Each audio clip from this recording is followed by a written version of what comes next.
জানো তো সেগুন গাছ থেকে আমি শুনেছি এই কাঠ তৈরি হয় সেগুনের কাঠ দিয়ে। আবার অনেক কেউ সেগুনের কাঠ কিন্তু জ্বালানোর জন্যও লাগে, ব্যবহার করা হয়। হ্যাঁ, তোমরা জানো সেগুন গাছ থেকে আমি শুনেছি নাকি খাতাও তৈরি হয়। তোমরা জানো সেগুন পাতার থেকে, এই সেগুন পাতা বলছি, সেগুনের ডাল থেকে কিন্তু কাগজ তৈরি হয়। জানো কাঠ থেকে কিন্তু কাগজটা তৈরি হয়, আমরা যেই কাগজে লিখি সেই কাগজ কিন্তু খাতা, সেটা কিন্তু গাছের ছাল দিয়েই খাঁচাটা তৈরি হয়। তোমরা জানো খাতা কী দিয়ে তৈরি হয়? তো আমি তোমার সাথে শেয়ার করছি। খাতা হলো আমাদের গাছ থেকে কিন্তু খাতাটা তৈরি হয়। হ্যাঁ, তোমার সাথে সব কিছু শেয়ার করেছি, তো এটাও তোমার সাথে শেয়ার করলাম। তো তোমরা কি পুরো ভিডিওটা যদি দেখো তাহলে প্লিজ ভিডিওটা দেখো, স্কিপ করো না।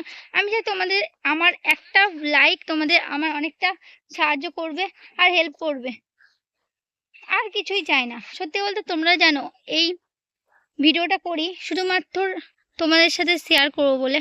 আর অনেকটাই কষ্ট হয় এই ভিডিও বানাতে। তোমরা হয়তো অনেককে বলবে ভিডিও বানানো কি, কিন্তু অনেকটা দূর এসে আমি এই ভিডিওটা করছি। আমাদের বাড়ি থেকে প্রায় অনেকটাই দূর হেঁটে হেঁটে এসে ভিডিওটা করছি। তোমরা একটু সাপোর্ট করো যাতে আমরা একটু এগোতে পারি। তোমার সাপোর্ট আর ভালোবাসা চাই, আর কিছু চাই না। জানো আমি হয়তো ছোট ইউটিউবার, তাই তোমাদের হয়তো কারোর পছন্দ হয় না। যারা অনেক অনেক ইউটিউবের অনেক অনেক বড় ফেমাস, তাদের হয়তো তোমরা লাইক কমেন্ট শেয়ার সব কিছুই করো। আমাদের কি এরকম কি পছন্দ হয়? গরিব মানুষদের হয়তো তোমাদের পছন্দ হয় না। তো আমার ভিডিওটা তোমাদের কেমন লাগলো? ভালো লাগলে লাইক কমেন্ট শেয়ার করো। আর ইউটিউব, আমিও চাই বড় ইউটিউব হতে। তোমরা প্লিজ একটু আমাদেরকে হেল্প করো।